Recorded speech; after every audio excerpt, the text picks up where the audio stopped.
እንዴት ናችሁ?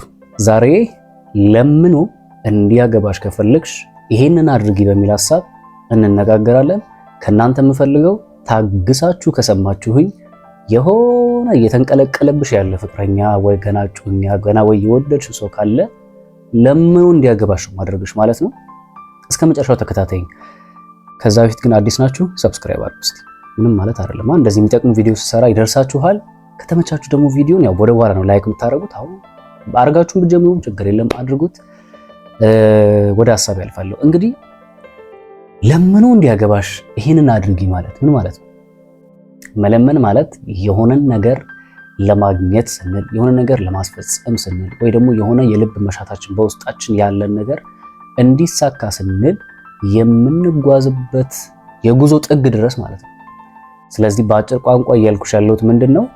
አንቺን ላለማጣት ሲል ወይ ደግሞ አንቺን ለማግኘት ሲል መጓዝ እስካለበት ጥግ እንዲጓዝ ሊያደርጉሽ የሚችሉ 4 ወሳኝ መሰረታዊ ነጥቦችን ነው ማለት ነው የምነግራችሁ። ምናልባት እስከዛሬ እነኚህ ነገሮች ብዙ ሰው ነግሯቸው ያው ከኔም ጭምር እንዲሁም ሌሎችም በዚህ ዙሪያ ላይ የሚሰሩ ሰዎች እንደዚህ አድርጊ፣ በዚህ ግቢ እንላለን አብዛኞቻችን። ነገር ግን ከጊዜ በኋላ የተረዳሁት አንድ ነገር ቢኖር ምንድነው? አሁን ከዚህ በኋላ የምነግራችሁ 4 ነጥቦች ላይ ያጠነጥናል ማለት ነው። እስከ ቪዲዮ መጨረሻ ተከታተሉኝ። ኦኬ፣ የመጀመሪያው ምንድነው ማድረግ ያለብሽ? ለምኖ እንዲያገባሽ የምትፈልጊ ከሆነ በምንም አይነት ሁኔታዎች ውስጥ ውብ ሁኚ። እደግመዋለሁ፣ በምንም አይነት ሁኔታዎች ውስጥ ውብና ቆንጅዬ ሁኑ። እሱን አወቅሽውም አላወቅሽውም፣ ከሱ ጋር ማውራት ጀመርሽም አልጀመርሽም፣ ለሱም ብለሽ ሳይሆን ለራሴ ስትይ ቆንጅዬና ውብ ሁኚ። ያለሽን ልብስ እጥብ አድርገሽ ካለም ተስተስ ከሌለም ሎሚ ጤና አዳም ሰንደል ሞልቷል። በቻልሽው አቅም ጽድት ያለችና ቆንጅዬ ሆኖ መገኘት አማራጭ ሳይሆን ግዴታ ነው። ያው በዚህ ነገር ሴቶች አትታሙ፣ ጎበዞች ናቸው።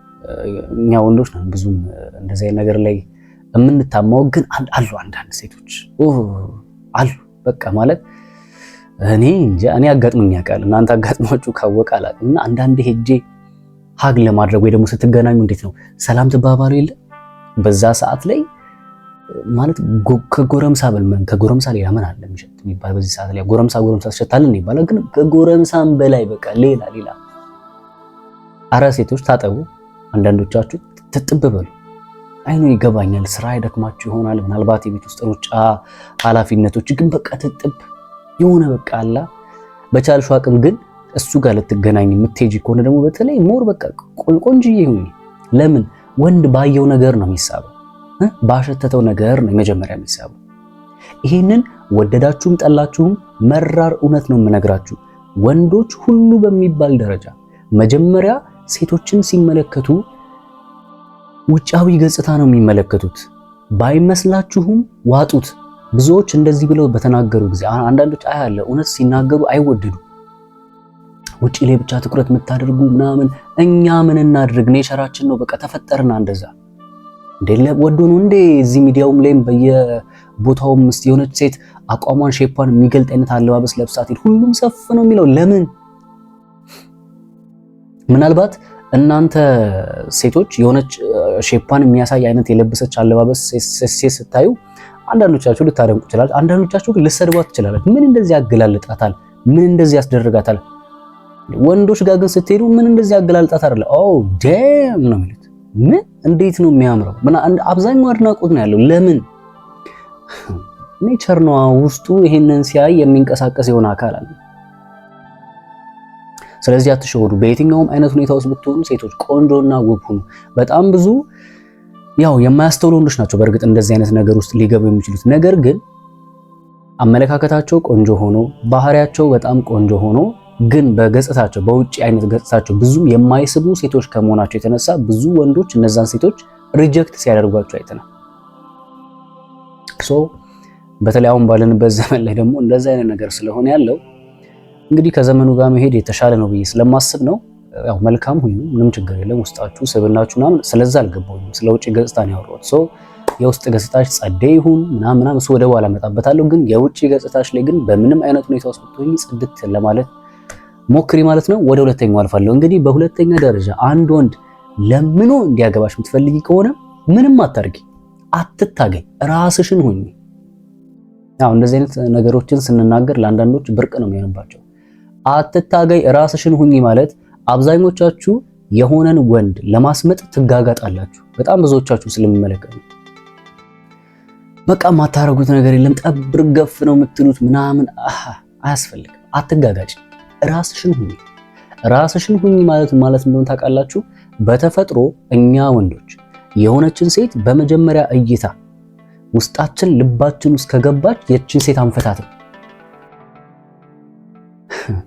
ብዙ ሴቶች የምትሸወዱትን ነገር ልንገራችሁ። በጣም ብዙዎቻችሁ የምትስቱት በወንዶች ጉዳይ የምትስቱትን ነገር ልንገራችሁ።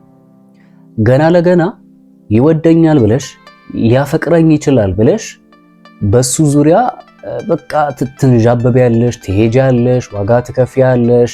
ከዛ ያይሻል እኮ እንዳየሽም አውቀሻል እኮ ተመልክቶሻል። ከዛ በኋላ ደግሞ ድጋሚ በሁለተኛውም ቀን ወይ በሶስተኛውም ቀን ለማድረግ ትሞክሪያለሽ። እኔ ለምን ግልጹን አፍርጬ አልነግርሽም?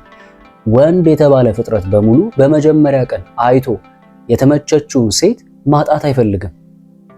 በመጀመሪያ እይታ አይቶ የወደዳትን ሴት ከጎኑ እንድትርቅ አይፈልግም። ነገር ግን አይቶሽ ኖርማል ከሆነ አይቶሽ እምብዛም ከሆነ በአጭር ቋንቋ አይፈልግሽም። በጊዜ ሂደት እንዲያፈቅረኝ ማድረግ እችላለሁ። አንዳንዶቻችሁ በወሲብ ትይዙት አይምሰልሽ። ተጠቅሞብሽ ላጥ ነው የሚለው በወሲብ ራሱ ሊያዘውት። ልባችሁ ደንግጦ ያውቃል? ልባችሁ ደንግጦባችሁ ያውቃል? የሆነን ሰው ክው ብላችሁ አታውቁም? እንደዚህ አይነት ፊሊንግ ወንድ ልቡ ላይ ሲፈጠር ብቻ ነው ለሆነች ሴት ሪል የሆነ እውነተኛ ፍቅር የሚኖረው። በጊዜ ሂደት ይወደኛል እናረኛ እንደናንተ አይደለም። ሴቶች ልትወዱ ትችላላችሁ በጊዜ ሂደት በመላመድ። ወንድ ጋር ግን ስትመጪ አብዛኛው በመላመድ የማፍቀር እድሉ በጣም የወረደ ነው። ከዛ ይልቅ በመጀመሪያ እይታ ነው ወንድ ሊወድ የሚችለው። ስለዚህ እየተጋጋጣችሁ ያላችሁ ሴቶች ካላችሁ የሆነን ወንድ ለማስመጥ እየተጋጋጥሽ ገና ለገና ይወደኛል ብለሽ መጀመሪያ ላይ እንዳልኳችሁ የፏ ብለሽ ጽድት ብለሽ ምናምን ሄደሽ ከዛ ገብተሽ ምናምን አይምሰልሽ። አንወዳችሁም እንደዛ፣ አትመቹንም እንደዛ። በቃ ባጭሩ አብዛኛውን ወንዶች መጠየቅ ትችላላችሁ። እስቲ እንዴት ነው ለመጀመሪያ ጊዜ ፍቅር ያዘ ብለሽ ጠይቂው። እኔ ለመጀመሪያ ጊዜ ፍቅር ያዘኝ ማለት ከኔም ጭምር ነው ነግራችሁ። አብዛኛው ወንዶች እስቲ ለመጀመሪያ ጊዜ ፍቅር ያዘ እንዴት ነው ምንዋን ይወደድክላት ማለት ምንዋን ያስደሰተ ምናምን ብላችሁ ጠይቋት። እስቲ ጠይቁት። ሁሉም ወንድ የሚመልስላችሁ መልስ ቅጽበታዊ የሆነ እይታ እና መስጠት የተሞላበት እይታ ነው የሚሆነው። እንዴት ለምሳሌ እኔ ላስረዳችሁ። ለመጀመሪያ ጊዜ ያፈቀርኳት ልጅ አለች። የዛሬ ስንት ዓመት ማለት 2003 አሁን ስንት ነው? 18 የዛሬ 15 ዓመት እና ለመጀመሪያ ጊዜ ያችን ሴት ሳፈቅራት የሚገርማችሁ ነገር ምን እንደተፈጠረ እኔ ራሴ አላውቅም። ምን ማለት ልጅቷን እኮ ከዚህ በፊት እንታያለን። ምንም እኔ ለማስመጥ ብላ አክት የምታደርገው ነገር የለም። ምንም የተለየ እንቅስቃሴም የላትም። ነገር ግን አብረን ምንወጣ ምንገባ የነበርን ሰዎች የሆነ ቀን ምን እንደሆነ አላውቅም ተቀምጠን የሆነ ነገር ክላስ ውስጥ ነው ይመስለኛል እንደዚህ እየሰራን ምናምን ባለንበት ሰዓት ላይ እሷ አዛኛው ረድፍ ነበረችና ድንገት ቀና ብዬ አየኋት ማለት ነው። ልክ ሳያት ክው አልልም ልቤ ምናምን መምታት ምናምን ጀመረ። እንዴ አልኩኝ። ከዛ ልጅቷን መፍራት መጀመር ምናምን ምን እንደተፈጠረ አላውቅም። ምን እንደ ውስጤ እንደመጣ አላውቅም። እንዴ እኔ ራሴ ግራ እስኪገባኝ ከዛ በኋላ መፍራት ጀመርኩ ልጅቷን። ቁም ነገር ማለት ምንም ኖርማል፣ አሁን ለምሳሌ ኖርማል ማትወዱትን ሰው አትፈሩትም አይደለ? ያችን ልጅ ካዩዋት በኋላ ግን መፍራት ጀመርኩ። ምን አርጋ የሚያማል አይደለም፣ በዙሪያ አይደለም፣ ማክት አርጋ አይደለም፣ ምንም አርጋ አይደለም። በቃ ወደድኳት፣ አየዋትና ወደድኳት ሳላስበው። ስለዚህ ምን ልላችሁ እየፈለኩ ነው፣ ልባችሁ ወንድ የወንድ ሐሳብ ያለው ልቡን በምታስደነግጠው ሴት ላይ ነው። እሺ እነዚህ አትጋጋጡ። ገና ለገና ለምኖ እንዲያገባኝ ወይ ደግሞ እንዲያፈቅረኝ ኮምፒቲሽን ውስጥ ውድድር ውስጥ ከገባሽ የኔ እናት ይጠቀምብሻል። ተጠቅሞብሽ ገላሽን ተጠቅሞት ምናምን ላጥ። ከልቡ የሚያፈቅር ወንድ የሚያሳያቸው ምልክቶች ብዬ በጣም ብዙ ቪዲዮ ሰርቻለሁ። እነሱን እየገባችሁ ተመልከቷቸው። ሶ በአጭር ቋንቋ የሆነን ወንድ ለምኑ እንዲያገባሽ የምትፈልጊ ከሆነ በቃ ይደንግጥልሽ። ስለዚህ በአጭር ቋንቋ ምን እያልኳችሁ ነው? ጠጋ ብለሽ ተመልክተሽው የፍቅር ፊሊንግ ላይሽ ላይ ካላሳየ መውደድ አላልኩኝም። እሺ መውደድ ማንም ሰው ይወዳል። መላመድም አይደለም። መላመድ እንኳን ሴት ወንድ እንኳን ከወንድ ጋር አብሮ ለረጅም ጊዜ ካሳለፉ በኋላ ሲለያዩ ይነፋፈቃል። ይሄ የሰው ልጅ ለማዳ ስለሆነ ማለት ነው። ነገር ግን እያወራ ያለሁት በተቃራኒ ጾታ ፍቅር ላይ ተጠግተሽው ይሄ ይቅርታ ፍቅር የሚባለውን ነገር ፊል ካላደረግሽ እግርሽን አዙረሽ ላጥበይ ጊዜሽን ነው የምታቃጥዩ ከዛ ሰው ጋር። ምናልባት ሌላ ሞክረሽ የምታገኙን እድል ነው የምታጠፊው። አትጋጋጡ፣ ዞር በሉ ለማለት እፈልጋለሁ ማለት ነው። እንግዲህ ወደ ቀጣይ ሐሳብ ነው ማለፉ። በቀጣይ ወንድ ለምኖ እንዲያገባሽ የምትፈልጊ ከሆነ ማድረግ ያለብሽ ምንድነው? ሙሉ እምነትሽን በሱ ላይ አትጣይ። ይሄ መራር እውነት ነው የምነግራችሁ። አይኖ ማግባት ትፈልጊያለሽ፣ እንዲያፈቅርሽ ትፈልጊያለሽ፣ አንቺን ንግስቱ አድርጎ እንዲያኖርሽ ትፈልጊያለሽ። ነገር ግን እስካልተጋባችሁ ድረስ በቻልሽው አቅም አብራችሁ ሆናችሁ ገና ጀማሪ ሆናችሁ ባላችሁበት ሰዓት ላይ ኢቭን ተፈቃቅራችሁ ራሱ ስለ ነገ ፊውቸር ማሰብ እየጀመራችሁ ባላችሁበት ሰዓት ላይ በፍጹም ሙሉ እምነትሽን በሱ ላይ እንዳትጥይ። አንዳንዶች በሱ ላይ ጥለው ሁሉ ነገራቸውን ይተዋሉ። ምንድነው የሚባል ነገር አለ። መብላቷን ሳታቅ እጇን ምንድነው መብላቷን ሳታቅ ምንድነው ተረቱ እጇን ታጠበሽ፣ እንደዛ ነገር። በጣም ብዙ ሰዎችን ስለተመለከቱ ሊጋቡ አንድ ሐሙስ ቀርቷቸው በመካከላቸው በሚፈጠሩ ችግሮች ባለመግባባት በሉት በተለያዩ ምክንያቶች በሉት ሁለቱም ሲለያዩ ተጎጂዋ በአብዛኛው ሴቷ ነች። ስታስቡት ማን የሚጎዳ ይመስላችሁ? ለረጅም ዓመት በፍቅር ግንኙነት የቆዩ አብረው ዴት ያደረጉ እጮኛሞች የነበሩ በመካከል ሊጋቡ በነበሩበት ሰዓት ላይ ብሬክአፕ ተፈጥሮ ቢለያዩ እስከነ ማን ነው የሚጎዳው? ወንዱ ነው ሴቷ የምትጎዳው? ግልጽ ነው አይደለ? ሴቷ ነው የምትጎዳው። ይሄን ስላችሁ ወንድ ስሜት የለውም ነው እሱ አያዝንም ነው አይደለም። ስለ ወንድ አላወራም፣ ለሴቶች እያወራው ስለሆነ። ስለዚህ ሙሉ እምነትሽን አትጣይ። የሆነ ነገር ይኖርሽ የራስሽ የሆነ ባካፕ። ደግሞ የባካፕ ስላችሁ ስለ ሰው አይደለም እያወራለሁት። እዚህ ጋር ፍቅረኛ ይዘሽ እጮኛ ይዘሽ ደግሞ ሌላ ሰው አስከትያ አይደለም። አንዷ ላይቭ ላይ ገብቼ እያወያየው ከሱ ጋር ሆኜ ከሌላ ከ3 ወንዶች ጋርም አወራ ነበር አለች። ይሄን የሰማሁት መች ነው ታውቃላችሁ? ፋይናል ላይ እኮ ልጁ በቃ ተወኝ ትቶኝ ሄደ። ምንድነው ማድረግ ያለብኝ? ለረጅም ዓመት አብረን በጮኝነት ላይ የቆየን ነበርን ምናምን ብላኝ ካለችኝ በኋላ ነገሮችን ፈልፍዬ ከደረስኩ በኋላ ግን ያልነገርኩ ነገር አለችኝ እላታለሁ። ከሱ ጋር እያለው 3 ወንዶች ነበሩ ማወራቸው አለችኝ። እኔ ደግሞ ጥሎብኝ ፊት ለፊት ማጋፈጥ ወዳለሁ። ማለት ማጋፈጥ ስላት እጠይቃለሁ። ምንም ሰውየው የምታወራኝን እየሰማው ከራሷ ተነስቼ ነው የምጠይቀው። እና ምንድነው የምታወሪው አልኳት። ከ3ቱ ጋር ምንድነው የምታወሪው? አይ ያው እንትን ነው ይሄ አለ አይደለ እሱ ባይሆን ከነሱ ጋር እኮ ምን ከነሱ ጋር ሆንሽ እኮ ስለምንድን ነው የምታወራቸው? እነሱም ወድሻለሁ ሲሉሽ አንቺ መልሰሽ እኔም ወዳቸዋለሁ ትያቸዋለሽ ነው ወይስ ምንድነው አልኳት። አው ያው በቃ ዞሮ እንደዛ ነው። አይ ውረጅ ብዬ አስወረድኳት።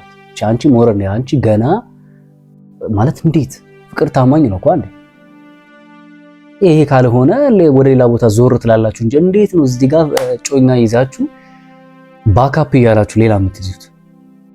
ይሄ በፍጹም የማይሆን ነገር ነው። ስለዚህ በአጭር ቋንቋ ግን ባካፕ የምናገራችሁ ስራ ከሆነ ስራ ሙሉ ልባችሁንም አሳልፋችሁ አትስጡ። በቃ ቅስማችሁ ነው ስብርብር የሚለው።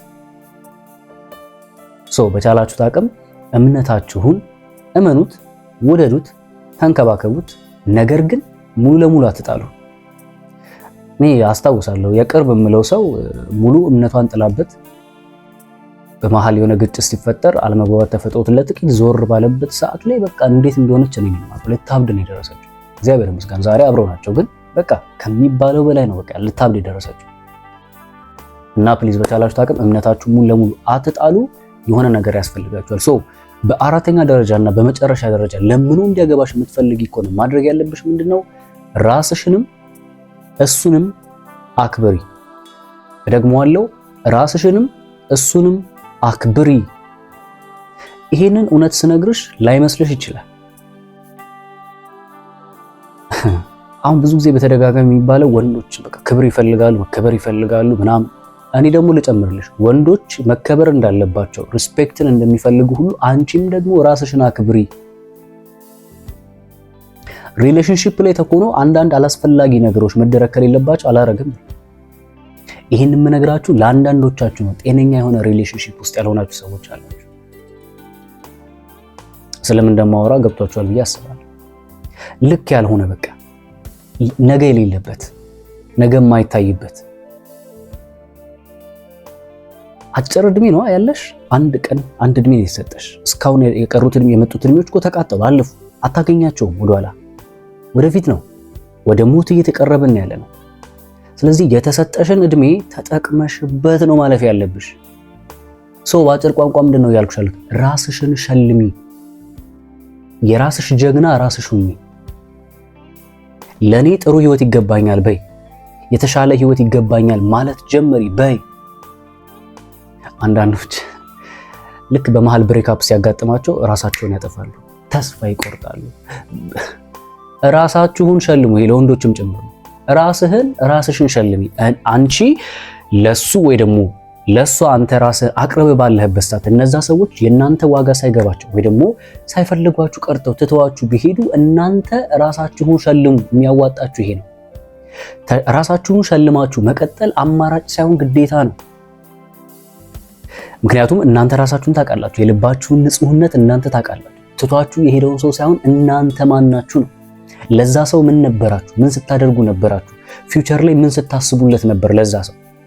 ስለዚህ እንደዚህ አይነት ነገሮች በሚፈጠሩ ሰዓት ላይ ኦኬ እኔ እንደዚህ አይነት ሰው ነበርኩ፣ ራሴን መልካም ሚስት ለማድረግ መልካም ባል ለማድረግ የተዘጋጀው ወንድ ነበርኩ፣ የተዘጋጀው ሴት ነበርኩኝ ብላችሁ ግን ይህንን ማንነት ያቺ ሴት አልገባትም፣ ያ ወንድ አልገባውም። ስለዚህ እኔ ራሴን ሸልመዋለሁ፣ ከሱ የተሻለ ሰው ይገባኛል ብላችሁ ማሰብ እንጂ ትራስ ታቀፋችሁ እየየ ያዙ ይልቀቁኝ ምን ልታመጡ ማንን ልትጎዱ?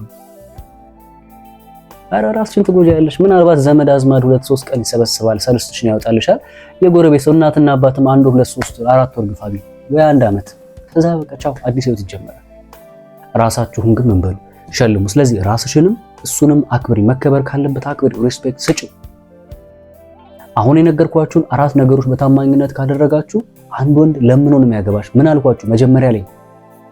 በምንም ሁኔታ ውስጥ ውብ ሁኚ፣ ራስሽን ጠብቂ፣ ቆንጆ ሁኚ። ሁለተኛ አትታገይ። ሲወድሽ ብቻ ነው ነገር የሚሆነው። ዝም ብለሽ እሱን እንዲወድሽ ለማድረግ ብለሽ አትጣሪ። ሶስተኛ ምንድን ያልኳችሁ? ሙሉነትሽን በሱ ላይ አትጣኝ። አራተኛና የመጨረሻው ምን አልኳችሁ? ራስሽንም እሱንም ምን በይ አክብሪ። ሞክሩትና አሳውቁኝ። መልካም ጊዜ